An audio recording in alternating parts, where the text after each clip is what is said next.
اعلیٰ حضرت رضی اللہ تعالیٰ عنہ کے گھر کا نہیں بلکہ صوفیاء کرام بزرگوں کا یہ وتیرہ رہا ہے کہ بچہ جب 4 سال 4 مہینے 4 دن کا ہوتا ہے تو بسم اللہ خوانی کرائی جاتی.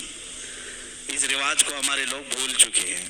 چلے چھٹیاں تو یاد رہی اور دوسرے معاملات تو یاد رہے جو عورتوں کے شروع کیے ہوئے ہیں، لیکن اسلامی مشائخ اور بزرگان دین نے جو طریقے ہمارے لیے مستحب فرمائے تھے ان کو آج زندہ کرنے کی ضرورت ہے. اپنے بچوں کی بسم اللہ خوانی کروائیں. یعنی کسی بھی باعمل عالم دین سے بچے کو اس دن بسم اللہ پڑھایا جاتا ہے جب بچہ 4 سال 4 مہینے 4 دن کا ہوتا ہے، اور اس کو الف با پڑھایا جاتا ہے، قرآن کی چند آیتیں پڑھائی جاتی. یہ رسم بسم اللہ خوانی اعلیٰ حضرت رضی اللہ تعالیٰ عنہ کے گھر کی وہ وہاں کی رسم رہی ہے، وہاں کا رسم دستور بھی ہے. اعلیٰ حضرت کو استاذ آئے پڑھانے کے لیے اسی رسم بسم اللہ خوانی میں، جب ان کے دادا بھی ہیں والد بھی ہیں، لیکن رسم کے مطابق استاد آئے پڑھائے. الف با تا سا جیم ہا، یہ جو الف با پڑھایا جاتا ہے، اعلیٰ حضرت رضی اللہ تعالیٰ عنہ اسی مجلس میں ایک سوال کرتے ہیں اپنے استاد سے. الف سے لے کر قاعدہ آپ بھی پڑھتے ہوں گے نا، الف با تا سا جیم ہا خا دال دال را زا سین شین صاد ضاد طا ظا عین غین فا قاف کاف لام میم نون واو ہاں. اس کے بعد آتا ہے لام الف یا، یہ لام الف بھی آتا ہے نا، بہت سارے قاعدوں میں لکھا رہتا ہے. استاد نے پڑھایا تو اعلیٰ حضرت نے فرمایا یہ سنگل حروف پورے تو میں نے پڑھ لیا. حضرت ایوب علیہ السلام کے پاس جتنا تھا الف بھی پڑھ لیا لام بھی پڑھ لیا. یہ لام الف پھر کیوں آیا؟ کس عمر میں پوچھ رہے ہیں؟ 4 سال کی عمر میں. استاد دنگ رہ گئے ہیں. اعلیٰ حضرت کے جد امجد مولانا رضا علی خان رحمۃ اللہ علیہ بڑے پائے کے عالم ہیں. آپ کے والد گرامی مولانا نقی علی خان رحمۃ اللہ علیہ زبردست فقیہ تھے، بیٹھے ہوئے تھے، وہ مسکراتے رہے.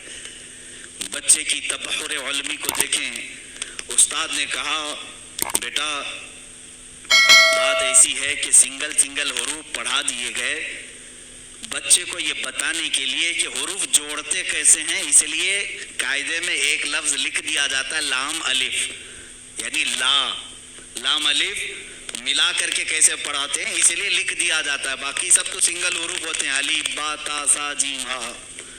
لیکن کہاں زمانے کا جو مجدد ہونے والا ہے اتنی بات سے خاموش کہاں رہے. کہا اگر ملا کر کے ہی پڑھانا تھا تو بے کو الف سے ملا کر پڑھا دیتے، تے کو الف سے ملا کر پڑھا دیتے، جیم کو الف سے ملا کے یہ لام کے ساتھ ہی کیوں الف کو ملا ہے؟ اب جو استاد آئے تھے وہ تو خاموش ہو گئے، وہ خاموش ہو گئے. اتنے چھوٹے بچے ایسا سوال تو نہیں کرتے.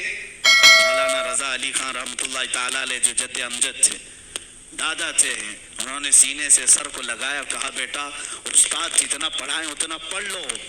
کہا کہ اب دادا یہ بات مجھے بتا دیں، دل تشفی میں آ جائے.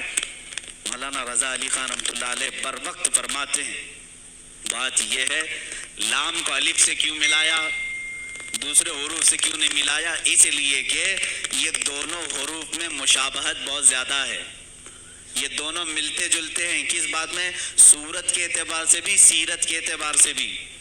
کہا وہ کیسے؟ کہا لکھنے میں الف بھی لمبا ہوتا ہے اور لام بھی لمبا ہوتا ہے، یہ صورت میں دونوں لمبے ہیں. اور دوسری بات، لام کو اگر آپ لکھیں گے ہجے کر کے، اگر آپ پڑھیں گے لام الف میم لکھنا پڑے گا. لام یعنی لام کو اگر ورڈز میں لکھا جائے، حروف میں لکھا جائے تو کیسے لکھیں گے؟ لام الف میم. اور جب الف کو لکھیں گے